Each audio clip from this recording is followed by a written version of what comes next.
I think I've definitely found the more you exist in an area that is not in your comfort zone, the easier the challenges that life throws at you are to cope with.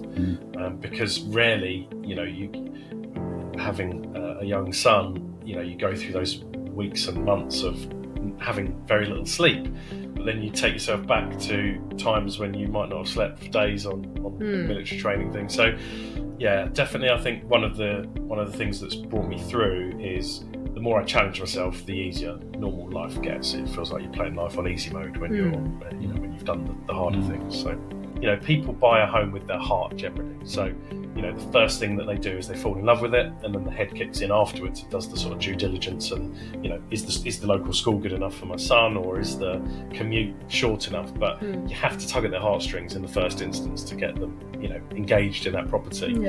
And that's what we did. So too many people, I think, when you read their autobiographies, they look back and say, I wasn't there for my children, or I wasn't there for my wife, or or my health suffered for 20 years because I wasn't getting enough sleep, or I wasn't getting enough exercise. And I think it's all well and good being on that yacht in Monaco, but if you are your children don't want to know you anymore because you weren't there present in their upbringing, is that success? Well, for me that's not. For me it's keeping everything. So healthy, happy home life and successful business. For me that's the dream. I've always taken a lot of advice. So whenever before I do anything, I always ask the sort of trusted circle of people around me, family and friends. I think the more people you speak to and take on board what they're saying, the better. But then you've just got to listen to the voice within and say, that's your sort of due diligence of, they're going to often tell you about the risks and the reasons why you shouldn't do it. And then it's whether enough the drive is powerful enough inside you to say, okay, well, despite those risks, I can mitigate them or I can offset them with X, Y, Z, having contingency funds in place if it doesn't work out for the first couple of years. And then, once you jump out of the aeroplane, then it's right now we're committed. We've got to go for it, and we're going to go 100%. And that's been what I've always lived by. Is you do your due diligence, you think about the risks, and then you take the risk. And once you've gone to that point, then it's give it everything you've got. You can't give any more than that. And if it works, it works. If it doesn't, you can say, I've given it my best shot. Hello and welcome to Meet Your Inspiration podcast with Meri and Rich. Here we're talking about inspiration, motivation and empowerment. Our guests are ordinary people who became extraordinary, and we're sharing their stories who want to empower you to become the person you want to be and to go beyond your dreams. Good morning. This morning we have John Rafferty with us from Rafferty and Pickard.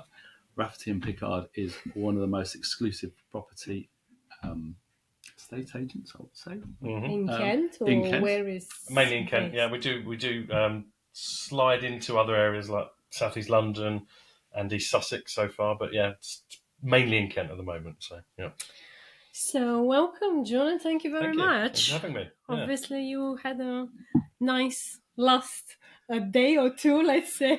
Yeah, if I'm a bit tired looking, it's not just about partying. I've done about 15 or 16 hours driving in the last 2 days.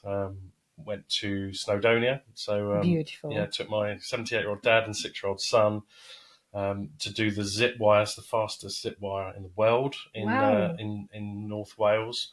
You get up to 100 miles an hour on that. So, wow. And how about your son on that? He loved it, and he showed me up because I was definitely feeling the fear. He just looked as calm as a cool as a cucumber. He was just calm as anything. I'm screaming all the way down. He was, just enjoying himself basically. But it's a long way up. It is. Yeah. And then the next day we did the Snowdon Railway, which takes you all the way up to the top of Mount Snowdon, and walked down.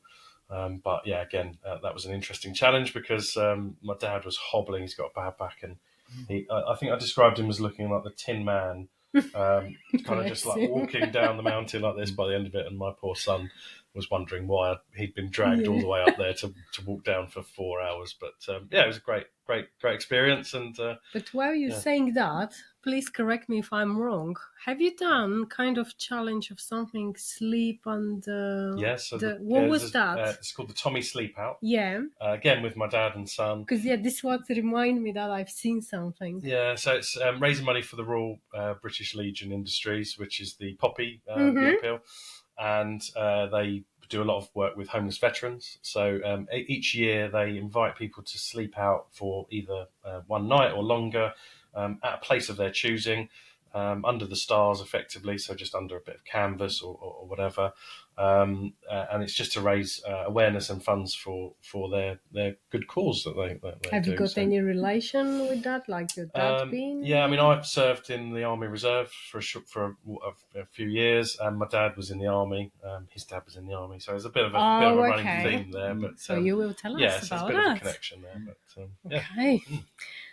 So we see John Paul on amazing videos that come up on LinkedIn every now and again, and also other platforms. Which platforms as well? Because obviously all of them really. So LinkedIn, Instagram, TikTok, Facebook, YouTube. Yeah. So you see sometimes the most incredible properties. Yeah. And all of a sudden there's this like sort of opening scene as you go through, and there's this incredible property on the coast, like raised up above like some amazing cliffs, and this house looks just phenomenal. And then as it zooms in, and there is this man here, so like you're doing awesome, absolutely proud, and going, look at this lovely house, and wow.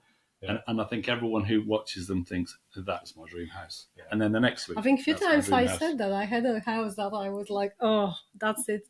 And your response was, cool, come on, let's try to do it. But we'll talk about that, because I'm really intrigued where you find them, because this is something that I'm saying that for England, I'm finding it as a magic.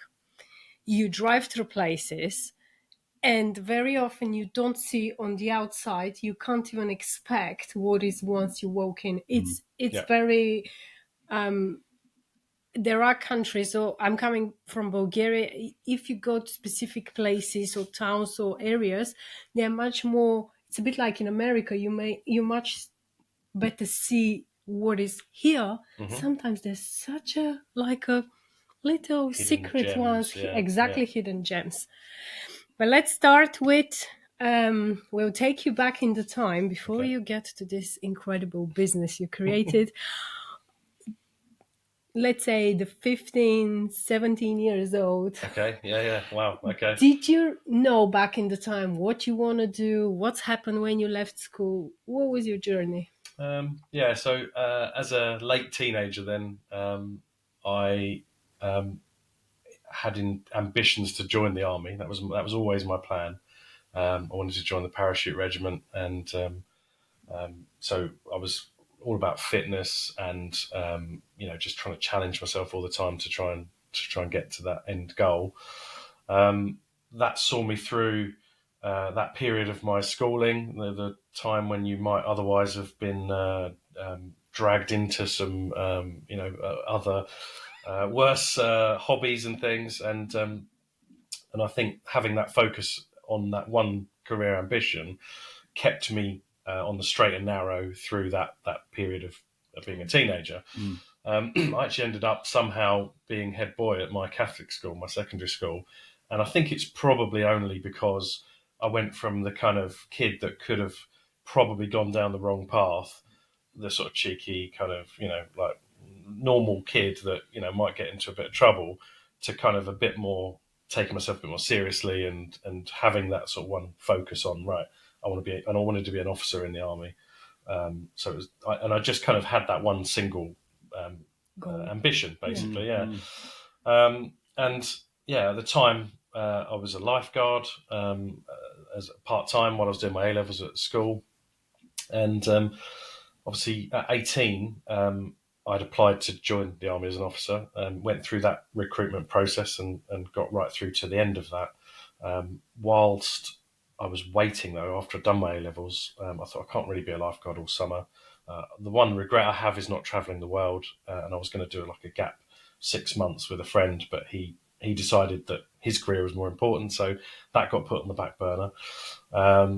But during that time, I needed to get a full-time job, and I just happened to stumble across an advert in a local newsagent, as you'd often see back before the days of LinkedIn and Indeed, and it just said trainee estate agent wanted for new office, no experience necessary. Apply on this number. It's like a handwritten postcard, basically. Amazing. So I went along to the interview, had a suit and dressed as smart as I could. Thought, well, I'm only young, but we'll give it a go. Always had a bit of an interest in property. Weirdly, at a very young age, always sort of had this ambition of owning property. And got the job as a trainee in a new office in a local independent estate agent. I was only there for 7 months because during that time I used to watch the mortgage advisor sitting in the back of the office, turn up in his Audi TT, had some buy-to-let properties, and he was doing really well for himself. And he was just a normal guy, and I thought I could probably do his job, and applied for a role in a big corporate, so Connells, as a mortgage broker, as a trainee mortgage broker at 18. And again, just got lucky, got the job sort of thing. Obviously presented reasonably well in an interview, and even though I was young, they sort of said, well, okay, you are younger than we'd normally accept, but we'll take you on. And what happened to the army thing in the meantime? Sorry, I should say that, yeah. The army thing, so I got right through to the very final part of the process. They send you on some really arduous test weekends, so you kind of have to, it's not just a normal interview. You go through the initial interview, then a secondary interview, then there's a medical, then you go on a selection weekend, which is like a 2.5 day thing in Westbury in Wiltshire, and they get you doing all these sort of command tasks where you've got to go across scaffolding and avoid a minefield, but you've got to take equipment with you, and you've got to do presentations. There's all sorts of things. They're delving right into your character, personality tests, and all the online sort of psychometric tests and things like that. And at the very end of the process, interviews with these sort of high-ranking colonels and things. At the end of the process, they sat me down and said, "Right, we definitely think you've got what it takes. I think you've got all the right skills and attributes, but we think you're just a little bit young to take on, 18 years old. As much as you come across quite confidently, there's nothing that's going to break that confidence like 30 war-hardened paratroopers." They said, go and get a degree, or go and travel the world, get some life experience, and then come back to us. Wow. And it was a lot later that I then scratched that itch. So at 30, I actually decided to revisit that sort of army ambition, and went through the process and did get my commission. So I went through Sandhurst and commissioned into the Army Air Corps. But yeah, so I got there eventually. But at the time, I was just sort of, it was a case of, go away, come back. And I think life got in the way, and I just sort of went down a slightly different path by accident, really. So, and were you at that point when you obviously got to that point, but you were going away and doing these things and thinking, this is great, but were you also thinking at the same time, actually, the mortgage advisor and the property thing is actually really, really sort of scratching away at me? That's where I'm really feeling a bit more hungry at. I think I had the two ambitions. So I definitely had I wanted to be involved in property, and I wanted to be in the military. They were my two kind of things. And I think the more that I progressed in the industry that I'm now in, the more I sort of forgot, it quietened the noise of the army thing. So and I just went down that journey of, as I say, trainee estate agent, trainee mortgage broker. Then I got headhunted to work in a self-employed mortgage brokerage. Worked there for 7 years, and we were in a team of 4 mortgage brokers plus an insurance advisor. And at the time, the mortgage market was really, really busy. It was in the days when a lot of people were getting involved in buy-to-let. And the people that I was working with were really good at what they did. So I learned the craft there. And you could see a lot of their personal success through some of the things they were doing in property at the time. And I think I think I just got swept down that path of, the more you kind of progress through things and sort of keep trying to aim higher and getting there, and then you go to the next stage, the less I was worried about the military thing. But through that time, I kind of always had that yearning for challenging myself and the chap who's probably my best friend, well, definitely my best friend if he's watching this. We used to do a lot of really adventurous stuff together. So again, that gave me the same adventurous side that the military probably would have given me without needing to go to war to find it. So we would do all sorts of things like commando challenges down in Devon. We got to carry a pack through, the assault courses and things, to tough guide, to Arctic survival courses up in the Arctic Circle. Cool. So we did a lot of that really cool stuff that you probably may not have even been lucky enough to do unless you were in the military in the right sort of fields. But all those things are really character building as well, aren't they? Because you need to be strong and you need to be working through, and you need a determination, resilience, and not letting go. And training. Yeah, you can't just. I think I've definitely found the more you exist in an area that is not in your comfort zone, the easier the challenges that life throws at you are to cope with. Because rarely, you having a young son, you go through those weeks and months of having very little sleep, but then you take yourself back to times when you might not have slept for days on military training things. So definitely I think one of the things that's brought me through is the more I challenge myself, the easier normal life gets. It feels like you're playing life on easy mode when you're when you've done the harder things. So how did you graduate from working in a normal estate agent like sort of thing and doing sort of the property side and the mortgage advice? What then drove you to actually decide to start up on your own how did that come about? So having only 7 months actual estate agency experience, at 24, the opportunity came up to buy an estate agent. So I didn't actually start Bluebell Estates, which is my long-standing company that I own. It was around the time of the Northern Rock global financial crisis and the banking crisis. Yeah. So the world of mortgages was getting very difficult. The people I was working for were shrinking their operation from 4 down to 1 brokerage eventually. So they were really trimming things because that's like 2007, 2007. Yeah. And this opportunity arose where 2 guys who had no experience in estate agency decided to start up their own estate agency. But from the outside looking in, when I came to sort of look at it as an opportunity, I could really see some areas that their inexperience of having nothing really to do with property was obvious to me. Well, I can definitely improve on these things. So I thought I can bring something to the table. And they just wanted out after 6 months of starting it.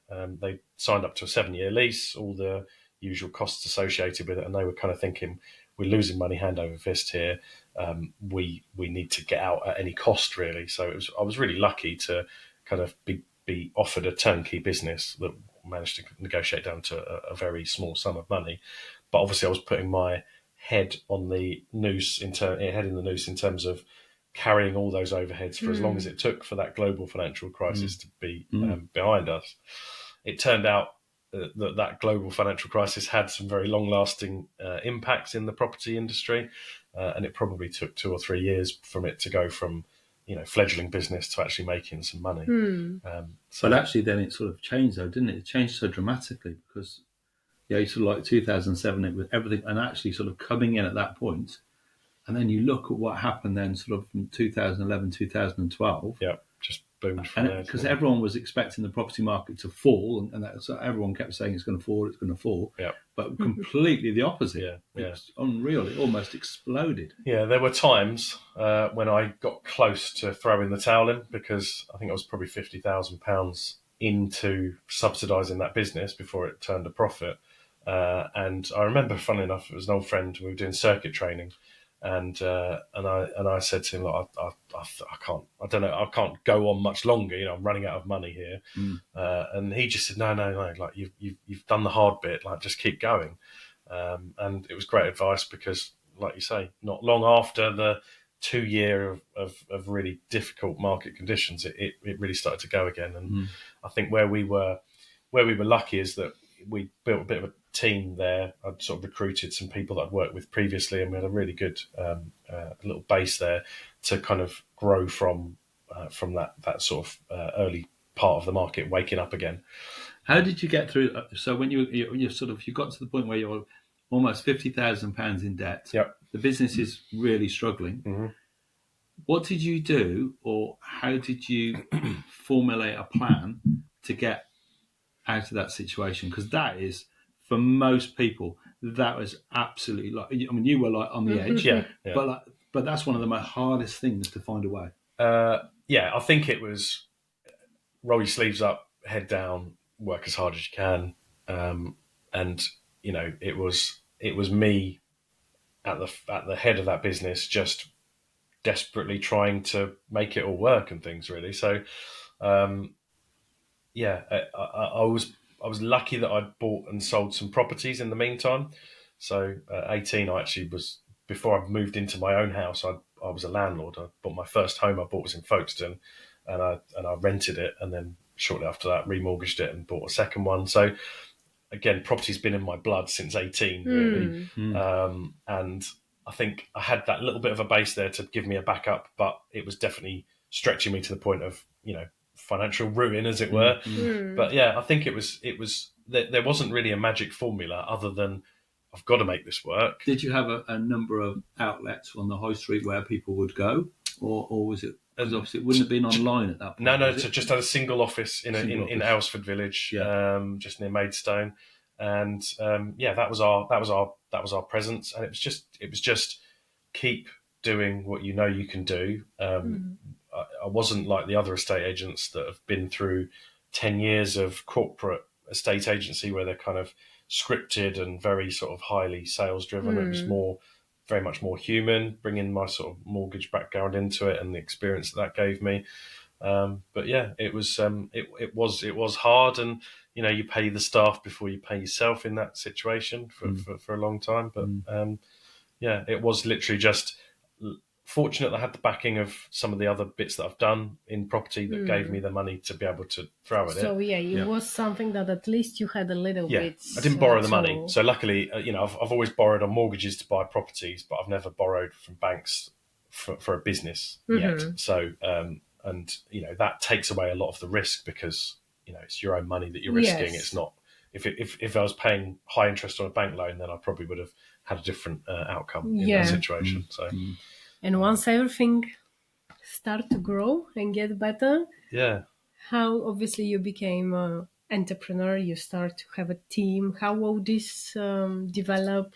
How you develop the skills to be a leader? Yeah, I think I've always been quite obsessed with learning. So I've done way more qualifications in estate agency than I needed to, but that's intentional because, I think where I only had a limited experience, I thought, well, I need to learn sort of from the textbook, as it were, to plug that skills gap and that experience gap.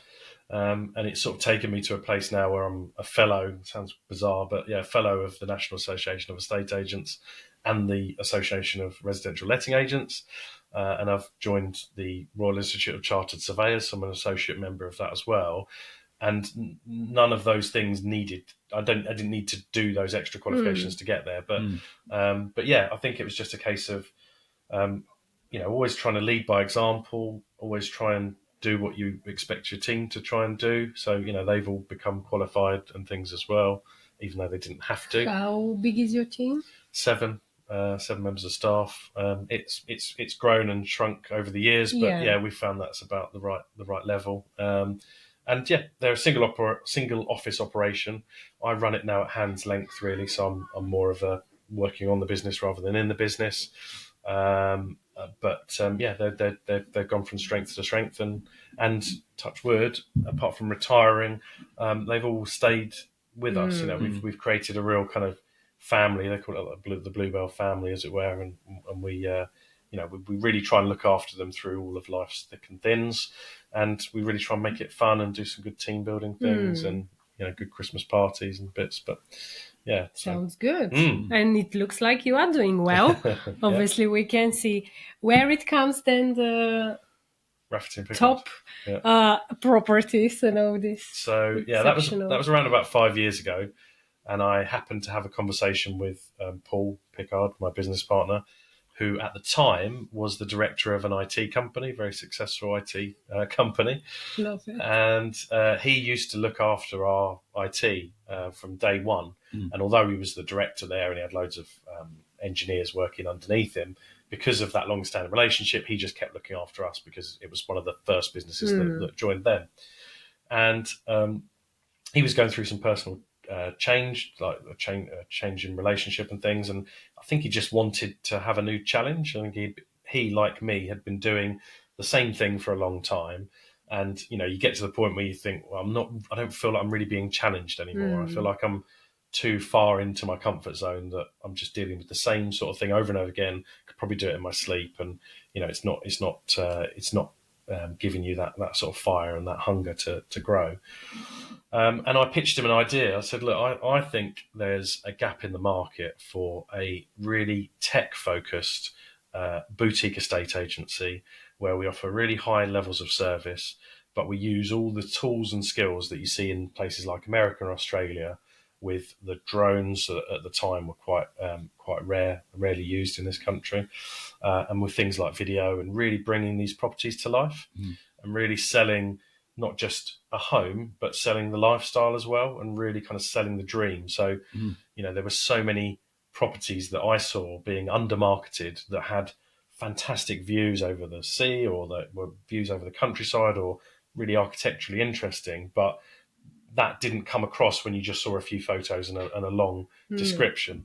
And it kind of makes me cringe now when I think back to the days of, we used to just write, you know, the average property description was coving to ceiling, radiator, television and telephone point, carpet to floor. And you think, how is that inspiring anybody to want to live in that home? Yeah, because everyone's the same. Yeah, it's just too factual, and it doesn't, you know, people buy a home with their heart generally. So, you know, the first thing that they do is they fall in love with it, and then the head kicks in afterwards and does the sort of due diligence. And, you know, is the local school good enough for my son, or is the commute short enough? But you have to tug at their heartstrings in the first instance to get them, you know, engaged in that property. Yeah.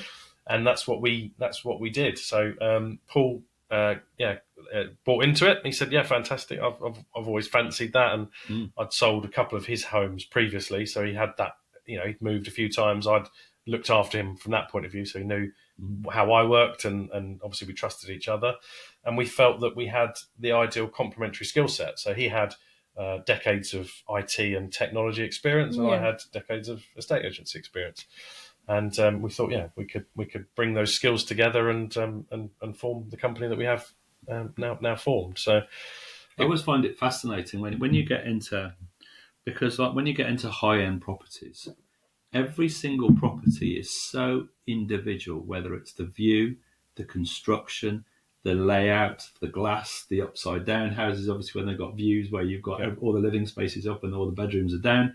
And then you look at them and the gardens, but every single one. And it always fascinates me to think, how does someone decide what that property is worth? And it almost becomes the dream. If the bigger the dream and the more amazing it looks and the more special it seems, maybe it's a bit more isolated, or maybe it's just got this remarkable view. And how do you put a cost on that? I mean, I've always said that valuing property is an art rather than a science. So, you know, I often say to people, I can bring a stack of evidence like that will, you know, back up and support a figure based on what your neighbours have sold for, what an architecturally similar property might have sold for in a different area. But ultimately, it comes down to that one or two potential buyers that are interested in it, how much they love it and how much they don't want to lose it. And particularly at the higher end of the market, you do find that money is less of an issue.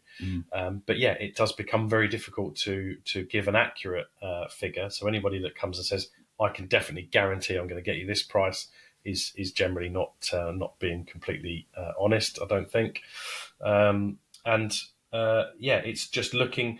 I think I always try and put myself in a potential buyer's shoes and say, you know, what is it that I love about this property and what are its weaknesses? And obviously, I'll always try and deal with the weaknesses. So if there's, for example, we sold a property in Broadstairs that was beautiful property, 10,000 square feet, so massive home, really close to the coast, but it had a lot of things that needed doing to it. It was feeling quite tired. and they'd moved out and it was empty, and you could see that the decor was 20 years old.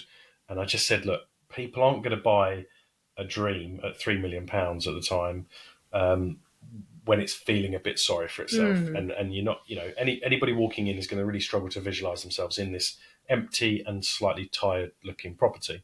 So in that instance, I recommended we get it staged, and I gave them a list of jobs. So I said, look, this is what I've spotted with my radar. There's peeling paintwork, there's this, that, and the other, and lots of different things. The garden was untidy, and I was like, you got lots of really easy wins here to get people to see past that and get them. I always say, you want the heart to be the overriding force when buying a property. As soon as people see something wrong with that property, the head kicks in. Yes. And they go from loving it to going, oh, this feels like it's going to cost me a lot of money to do all this work. And as soon as they see one thing, they'll see 10 things because their radar's up and they're looking for lots of other things wrong. So, yeah, from that point of view, we got it staged with a local company down there, and they did a fantastic job dressing it in lovely bits like you've got in this room here. And suddenly people are walking into a room and visualizing the lifestyle there, as opposed to walking in and just seeing wallpaper peeling at the lower bits. So I think from the point of view of where we add value is it's finding the right price to launch at initially, and that can't be too high that you're going to put people off and stagnate and stay on the market too long, and not too low that you don't maximize the price. Just at that sort of sweet spot where you get the maximum level of interest, but you also sell it in a reasonable period of time. And then trying to bring it to market in terms of selling the lifestyle completely. So for that property, it was, we used a Porsche pulling up to the drive as the electric gates open, and just the opening of that video, suddenly people are kind of buying into that dream of, that could be me driving in there in my Porsche. And then, the drone flies up as you're on the sort of bridge there, looking at the beautiful sea, and you only film when it's a blue sky, sunny day, and the sun's glistening on the sea. So it's kind of just making sure that every single element of that bit of marketing that you create is the very best it can be. And then it's down to the market. So, whilst we can throw everything at it in terms of advertising, quality of marketing, the way that we deal with any potential inquiries, it is then down to market sentiment and confidence. And it's something that we found has been challenging in the last few years, because we're in a world that seems less certain than it has done for a long time. And politically, we've gone through quite a lot of turbulence in terms of Brexit, and then changing to a Labour government, and then before that the disastrous Liz Truss mini budget. So we've definitely found that those homes need every little bit of marketing potential that you can squeeze out of them to find the buyers and get them sold at the right price. Obviously, this is the big question. Are there buyers? But I assume if your company is going on for 5 years, there are people. There are people, always. I mean, even recently, when the market was really in the doldrums, when we were at a peak of interest rates and there was a real struggle to sell properties, we had two competing buyers for an apartment in Broadstairs, and it sold for £50,000 over the £1 million asking price. So yes, there are always people that will be in a position to purchase those properties at good money, but they're certainly not in the numbers that they have been. So we're, it's where you might expect to sell 50% of what you've got on the books at any given time, the numbers are a lot lower now. So it's definitely far more challenging than when we first started. But in my mind, all it means is that there are more opportunities for us as a company to win business from agents that are under marketing, or just going, we'll just list it on Rightmove and hope for the best. Because if they think that you're being a bit more dynamic and spreading your reach in terms of advertising further, then it's generally always going to lead to better results for them. So in a way, yes, it's been challenging, but it's also helped us grow, because people see that you're doing something a bit different and a bit more dynamic, and then they think, well, maybe that's what my property needs. And I always wonder, because I think obviously, particularly, Kent is a great example of this, but obviously you've got the North Kent area. There's some very exclusive areas in North Kent where very commutable, very sort of like CEO, sort of amazing exclusive houses, which are at a very high level of price. And then you come down to this end of Kent, go by the coast, And for the average person, I mean, the average person is probably living in a, I don't know, like somewhere between 250 and maybe £500,000 house, which today, unfortunately, don't seem to get a great deal Sadly for your not. money. Yeah. And then you get to the £1 million houses and the £2 million houses, which, if you're, I suppose, at the level and you were living in central London, Yeah. and you decide to sell your apartment for, I don't know, £6-7 million, and then you decide to buy, something, in theory you think it's going to be smaller, but then it may be bigger, and Yeah. you're moving down here. There's so much more opportunity, isn't there? Definitely, yeah. I mean, we've gone through some really unusual periods in house buying sort of demographic, because you've gone from the pandemic that caused everybody from London to want to rush out into the coast and country, and they were told or promised at the time, don't worry, you can work from home indefinitely. This pandemic's going to be with us for a long time, and we'll make it work. And there were people moving down to the West Country, Wales, down to obviously our coastline and country. And then what we've seen more recently is, from a point of view of employers, a lot of them are wanting to see people in offices more frequently, whether that's 2 days, 3 days, or even 5 days a week, particularly the American companies. And I think a lot of the people that moved out in the pandemic are being forced back towards London. So the coastal areas that we cover are definitely, you're swimming against the tide in terms of the buyers are actually, in a lot of cases, heading the other way. Okay. And it's gone to a more traditional market where there's always people that have a dream of living on the coast or living in the countryside, whether that's for quality of life for bringing up their children or early retirement and actually just having a better way of life than living in a big city. But yeah, we're back to that now, as opposed to everybody at one point wanted to move out because they were able to. So there's been a big shift from that point of view. The government probably haven't helped with a lot of their second home tax changes. So they're doubling council tax now for second home owners, and they've removed a lot of the tax benefits of owning an Airbnb and things. So a lot of the people that were buying second properties out in the coast and country are now feeling the pinch, and it's not quite as lucrative as it was. So it's definitely a challenging market, and they've upped the stamp duty on second homes even more. So it's a 5% levy now as opposed to a 3%. So the government are doing everything in their power to make our lives very difficult in selling Well, these. what will be the point for that? Because on the one side, they're saying that they're trying, and you can see building estates everywhere, building houses. On one side, they're trying to do that and encourage people. Obviously, the problem is that there is no enough houses. And on the other side is I guess people, they can't afford, or it's going to be difficult to do it. It's a bit...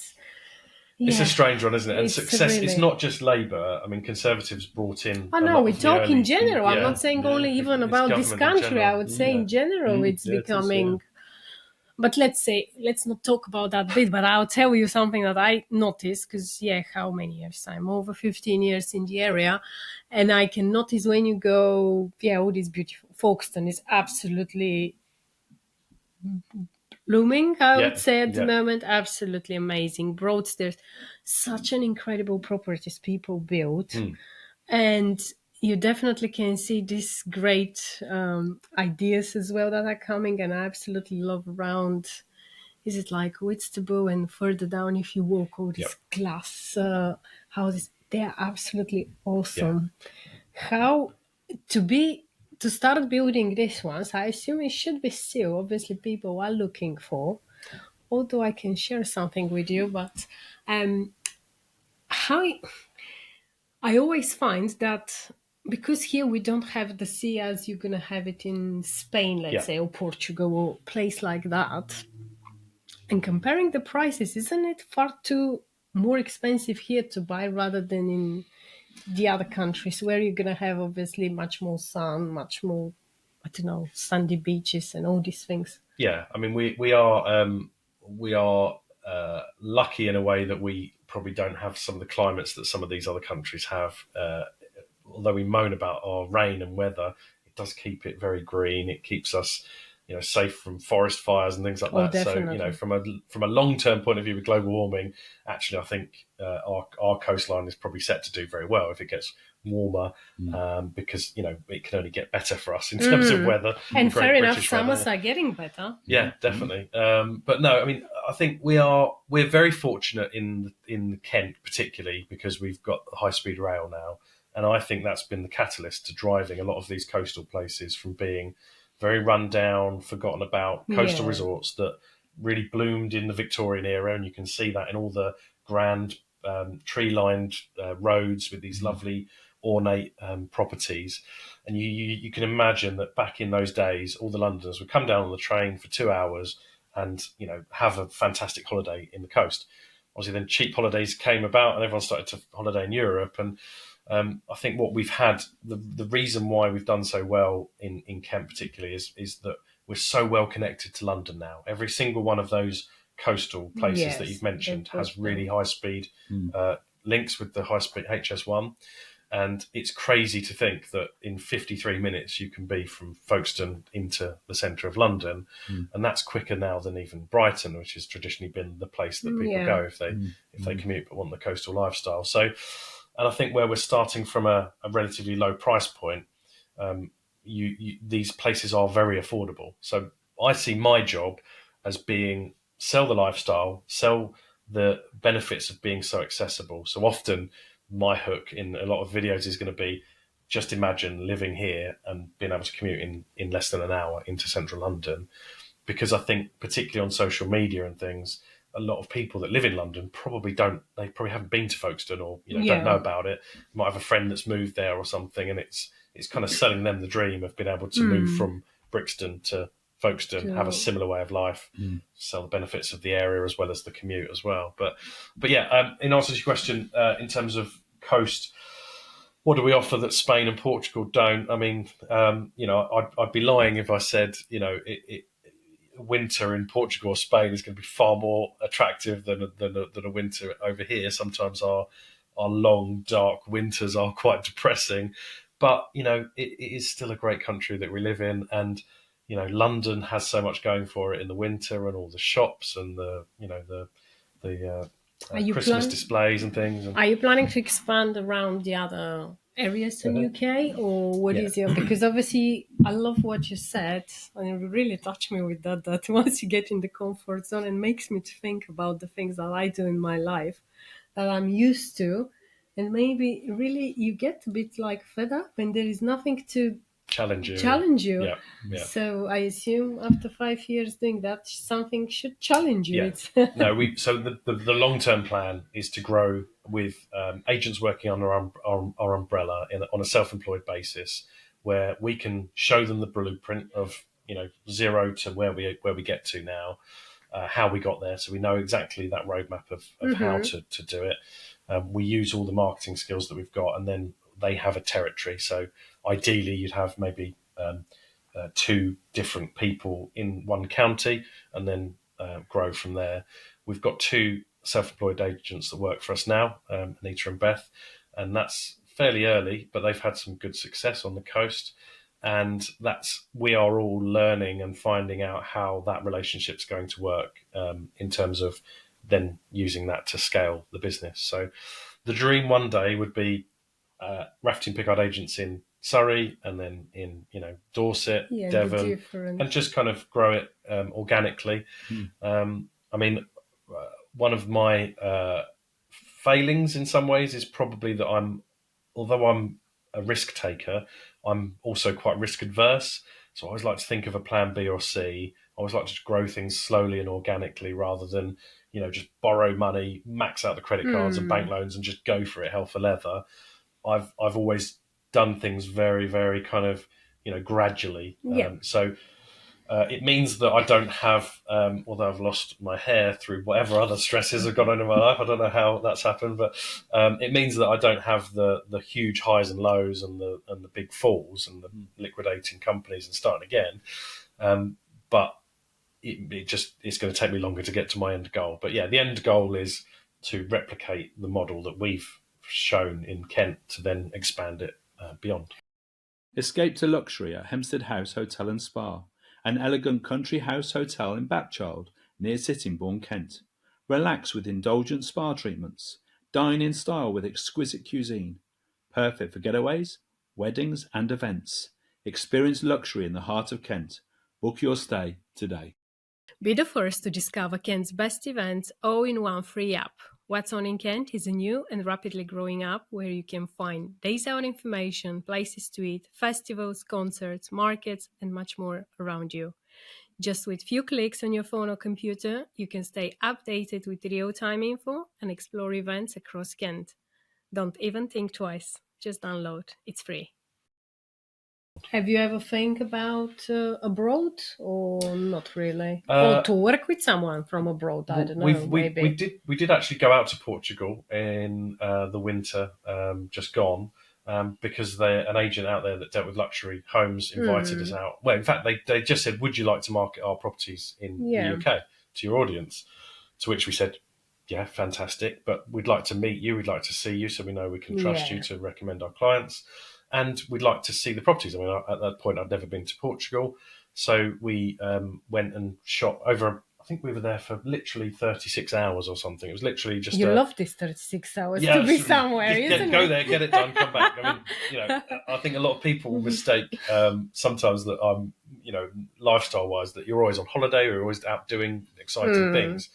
But you can compress a lot of work into a really short period of time, or a lot of fun into a really short period of time.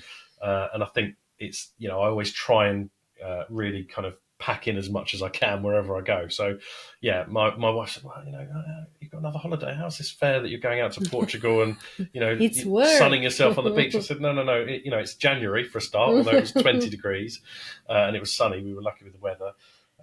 But no, we shot 5 different properties. We were shooting video content out there, meeting lots of different property owners. So within that really short period of time, we shot a lot of content. And they were spectacular, I remember. Yeah, they were lovely, really lovely. And, they for 3 million euros out there, you can get some really incredible properties. So I think we will probably, I'd love to do more of that, but obviously you can't operate in a country where you don't know how the property system works. So I think we'll probably build relationships with agents abroad and, complement each other in terms of they can send some of their clients to us, we can send some of ours to them. But I don't see us going international as such, as having a Rafferty and Pickard international at this stage. As you said, every country got its different, obviously, rules legal and systems how they are operating.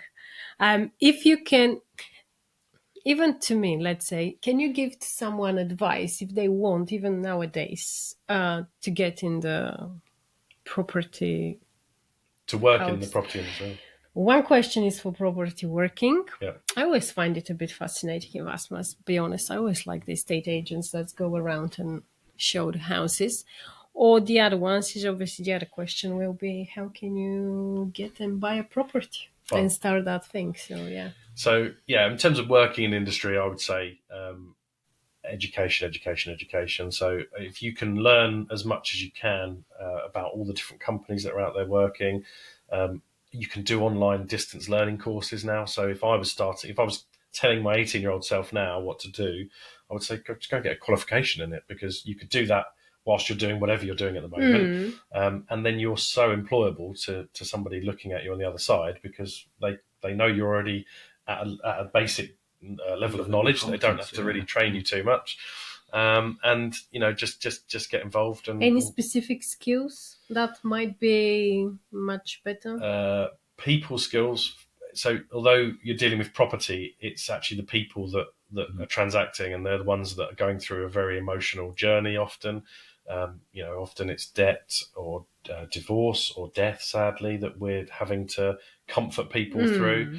And there's a lot of hidden bumps that come along the road of buying a property, things that come out on surveys, or I've had properties where people don't own the front garden that they thought they owned, so they have to go there in a helicopter because there's no legal right of access. So, I think problem solving is key. I think people skills and being able to empathise with people and really understand where they are on that journey and help them through the difficult times. And just, a resilience really, because it does it's quite challenging, both from the things that you are exposed to in terms of other people's lives that you're having to deal with, but also the ups and downs of the market. Sometimes times are really good and you're making lots of money and it's all going well. Other times you get a run of bad luck and deals are falling out of bed for various reasons that are completely outside of your control. And you have to be able to just dust yourself off and say, right, we've lost those deals. It's cost us tens of thousands of pounds. We thought that was in the bank, but we're on to the next one and we just keep moving forwards, really. So so it's definitely not the glamorous career that perhaps you see on LinkedIn or that you see on some of these TV programs. I've got the TV program that was in my head. Are you planning Selling to? Sunset Yes, and all this sort of stuff. Yeah, absolutely awesome.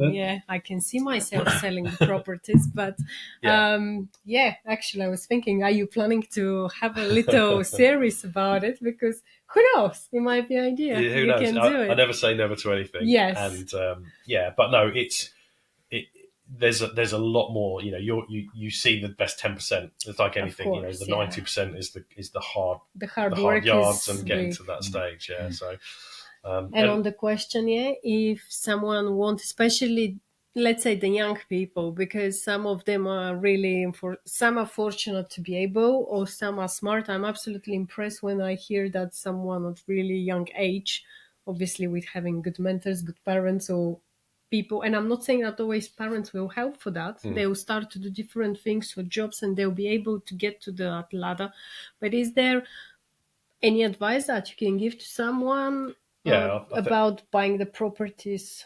I would say you've got to get some money behind you. I mean, I was very lucky that I had a small amount of inheritance. It was only £15,000 back then, but it was obviously quite a lot of money back then, and that could have either gone on a brand new car or going to university or holidays and nice clothes.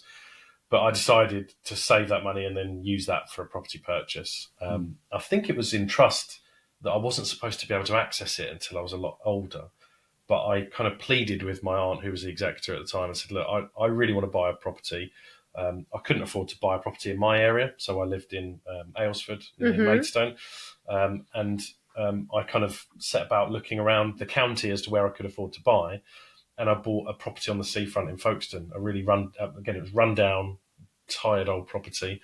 So I think the sooner that you can buy, the better, because life gets in the way. And, as soon as you start moving out and renting a property, you'll find it very difficult to save for that all-important deposit to get on the ladder. So if you can't afford to buy in the area that you want, go and look, while you're young and living at home and living kind of a good life and paying a small amount of rent to your parents, buy a property and invest in it and rent it. Become a landlord like I did before you live in a property, because then you're on the ladder. That property luckily did go up in value because Folkestone suddenly got on everyone's map, and the rental income will 9 times out of 10 pay the mortgage interest on it, and the tenants are then helping you to climb the ladder. Property is it's a much more difficult journey now, or difficult investment to make money from, than it probably was 20 odd years ago. But I'm still involved in it now. I'm building a property as we speak, just to rent out, to add to the portfolio. And I think long term, there's a lot worse places you can put your money. I still believe, my personal opinion is that properties are one of the best investments, I would say. Maybe when you look historically, they're just I would love constant. someone told me that years ago. I'm finding it a bit too late, but never it's too late. I've always liked the fact that with cryptocurrency or stocks and shares, 1 minute you can make a load of money, next minute the company goes bust, or something happens with crypto and it plummets and then it goes up again. With property, you can see it; it's there. As long as it's insured, nobody can take that building away from you. So it's about as secure as you can get from that point of view. It can't. I think my earliest investment in the stock market, I put a small amount of money into a company. About 2 weeks later, they just delisted, and I had nothing. So what I put into it, gone. And it's obviously good to have a nice spread of risk, and I've got shares and things now. But I think for me, property, it's the tangible nature of it, the fact that you can't take it away, the fact that technology is not going to replace it. It's always, people always need somewhere to live, and the fact that you can leverage against it as well is quite important. So when you invest in the stock market or any other investment, you can only invest what you've got physically in the bank. Yeah. Whereas with property, you can use a mortgage to increase your investment in that property. And if that, if the stock market doubles and property doubles, you'll make more if you'd borrowed on a mortgage and the whole value of the property doubled, not just the value of the investment that you put in. So so for me, it's always been something that I see as a really sound investment. But yeah, back to the advice: look for properties that are maybe needing some work doing to them, so you can add value. I've spent hours and hours and weeks of time, renovating properties myself and learning the skills of, all the sort of general maintenance bits and plastering walls and all the nitty gritty, dirty stuff. So I think having those skills is useful in life, because then you're not paying a fortune to all the tradespeople now that you have to often use in life. But also you can add value with that sweat equity. You can sort of build up the value of the property through that. Buy the worst house in the best street. So always think of location. That's the most important thing, because you can do anything you can to a property, but you can't pick it up and move it. So definitely look at what location. And if you're investing for the sake of investing, look at the catalysts for growth. So, somewhere like Folkestone, there's a huge regeneration scheme going through. You've got Roger DeHaan investing loads of money in the town. You've got that sort of thriving art scene. And I think as soon as you see some improved transport links or a lot of outside investment going into an area, that's probably a good time to get involved in that area and buy there. It's and then obviously just don't stretch yourself too far that you can't, you won't be able to afford the payments. But obviously that's down to using a good mortgage broker to keep you safe, as it were. So, and they're much more strict these days as well, aren't they, in terms of affordability programs? They were, but they are loosening that actually. So the government are seeing, I think, loosening of mortgage criteria as a way of driving the housing market. So just recently, they're leaning on lenders and regulators to relax their maximum limits on lending. So it used to be about 4.5 times income you could get. Now they can do up to 6 times income. So whether that's a good or bad thing will remain to be seen. Three. I know, it used to be 3 times. Yeah, but if it was 3 times income, no one would buy anything. No, exactly. Yeah. So I think the government are looking at it, and there's this 1.5 million homes that they want to build, or they've pledged to build in 5 years. They're saying, all right, we've probably not done the right thing in terms of increasing stamp duty and suppressing the market from that point of view. We don't have a great deal of control over interest rates other than trying to keep inflation low, but we can, in a responsible way, hopefully allow the lenders to lend a bit more and hopefully unlock some borrowing potential with people that way. So I do think we're over the worst now in terms of this post mini budget fallout, this sort of 2.5 years of a really challenging market. I think we've got interest rates that obviously were cut yesterday at time. Thursday at time of filming. And, there's a chance that they will continue to come down over the next couple of years. And obviously if lenders are lending a bit more, then people can borrow a bit more. So which will help everybody. Definitely. Talking about you a little bit, and so you've got this busy life, obviously. How much, you said the first company that you've got, you're not much involved. You're a bit more like sort of from a distance, kind of running it from afar. And you're much more involved with the other one. Yes, so I see my full-time job is Rafferty Pickard.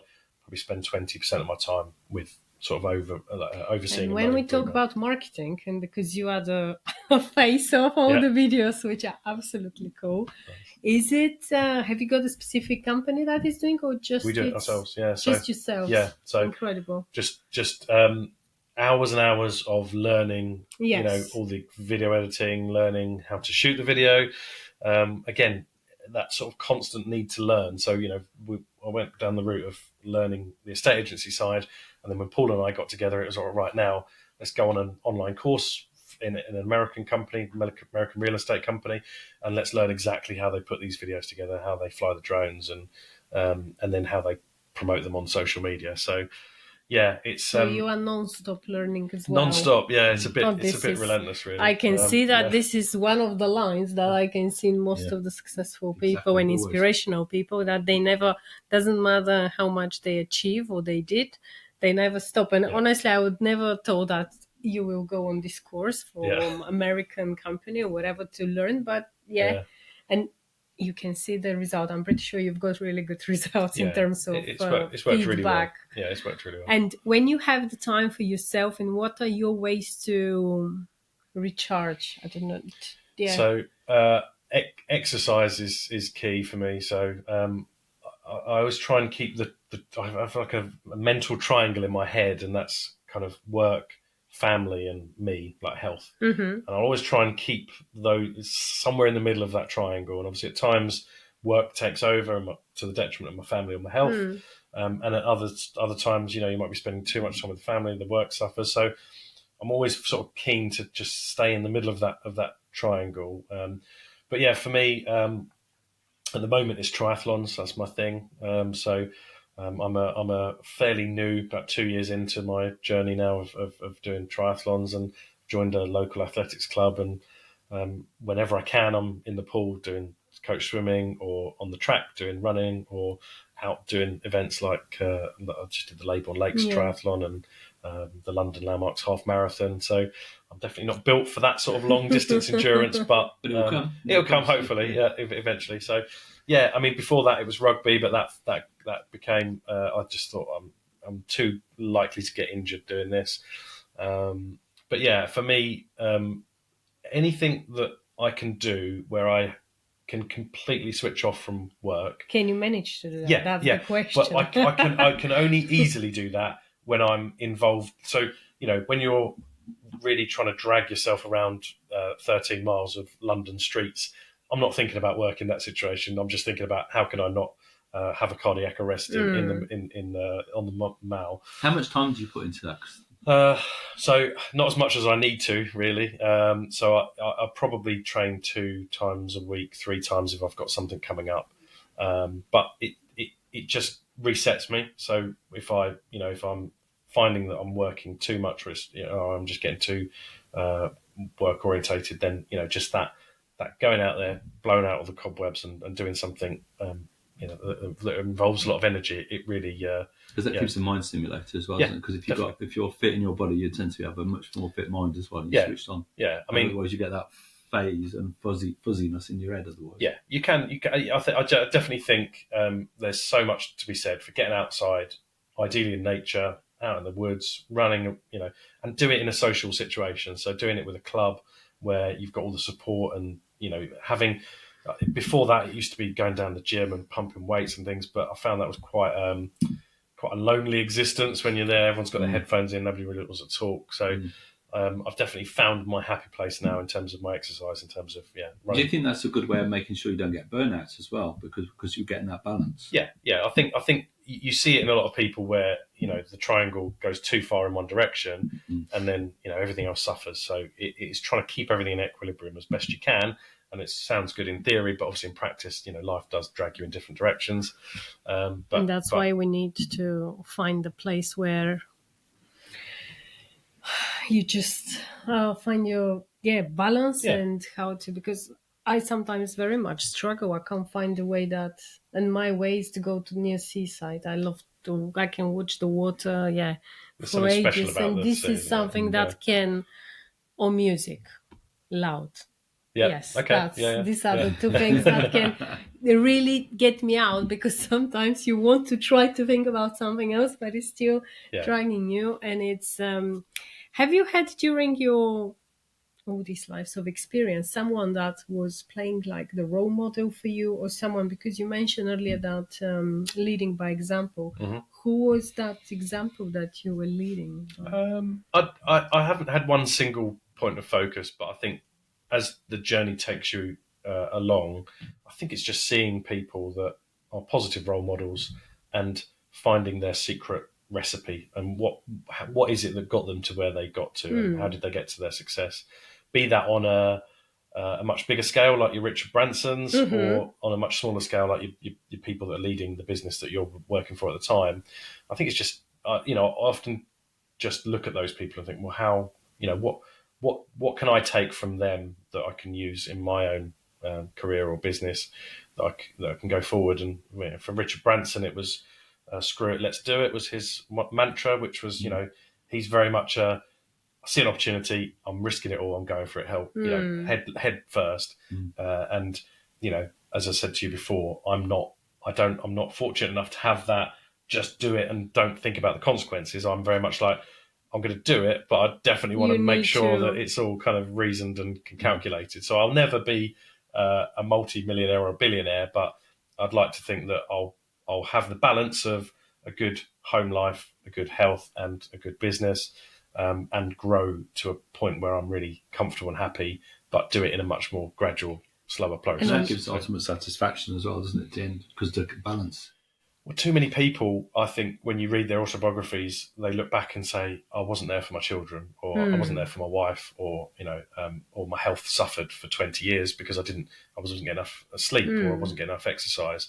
And I think, it's all well and good being on that yacht in Monaco, but if you are, your children don't want to know you anymore because you weren't there present in their upbringing, is that success? Well, for me, that's not. For me, it's keeping everything. So healthy, happy home life and successful business. For me, that's the dream. Keeping those things. When you start the business dream and you having a company, have you been all the time that excited and obviously following a bit more Richard Branson in terms of I'm going to do it, doesn't matter obviously how and what, or did you had lots of setbacks and lots of voice in your head, shouldn't I? I've always taken a lot of advice. So whenever before I do anything, I always ask the sort of trusted circle of people around me, family and friends. And, I think the more people you speak to and take on board what they're saying, the better. But then you've just got to listen to the voice within and say,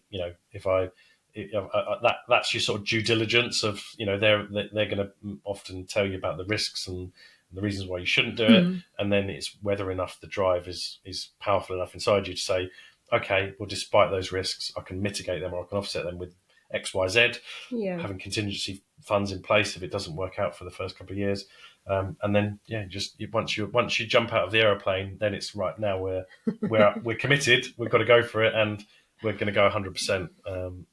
And that's been what I've always lived by. Is you do your due diligence, you think about the risks, and then you take the risk. And once you've gone to that point, then it's give it everything you've got. You can't give any more than that. And if it works, it works. If it doesn't, you can say I've given it my best shot. Basically. Do you find working in a partnership, because obviously that has dynamics, and that has obviously, because you've got to share things and ideas, and how often would you balance those things out? It's far more valuable than I thought, actually. So where I had Bluebell Estates, it was just mine for all that time, and actually, sometimes you need the yin to your yang, and Paul and I are very, very different in terms of our personality traits and things. And there's been a couple of occasions where I've had that moment of right, let's do this. And in hindsight, it would have been better to play it safe at that time. And he is very good at reining me in those moments. So I think we make a great partnership in terms of, I'll probably be the one with the crazy idea.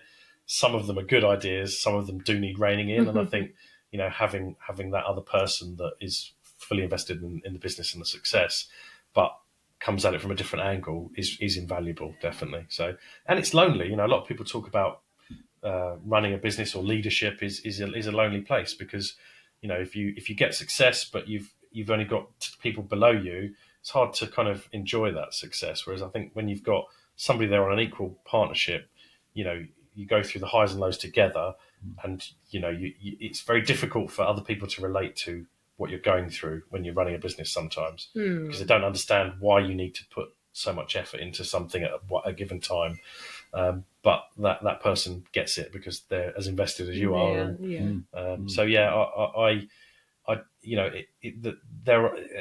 There are times when you might be frustrated by the other person because you have a difference of opinions. But I think if you can team up with somebody that fills all the gaps and the weaknesses that you have, and they're their strengths, then that's when you bring a really good team together. So I think it would be a mistake if there were two of me running the company, because it would have probably gone It might have gone Oh, Richard Branson, it might have gone Yeah, under. yeah, So yeah. But it's good, I would say that, it's good, that balance to find your... Yeah.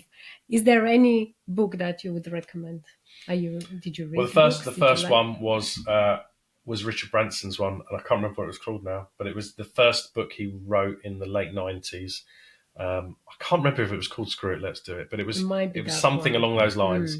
But he talks about it in a really open and honest way, and all the businesses that he's had, and the Virgin Records, and the student radio, I think it was, that he got, was Student Magazine, and all the things that led him to where he is now, and all the risks that he took. And you do just see that he's just a very normal person that's taken the right risks at the right times, and then it's obviously just landed. But each time he's thrown himself into it, head first. And I think that there can't be much more of an inspirational book than somebody that came from a reasonably modest background with, I think, dyslexia. So he had his own sort of limiting factors, but he didn't allow those to kind of limit his potential. He just like, right, I'm going to do it. And from an entrepreneurial point of view, I think you won't go far wrong his with story that. is more than... Absolutely. Remind me, we had a guest that met him on a ski resort, and he said something. He talked to that, but I don't remember who was the guest. I can't remember either now, but I do remember that. We had a guest who Yeah, said that yeah. was on a ski resort, and he was there, and he was just... He was with his mum, wasn't it? Was his mum there? And then I was talking to his mum, and then Richard Branson appeared behind him and sort of put his hand on his shoulder and said, And just he was like absolutely modest, as you said. I think he kept that, and we can see it everywhere. Yeah, definitely. So, John, thank you very much No problem. for sharing your time with us this morning. Really helpful. I think there's a lot of useful advice there. Good.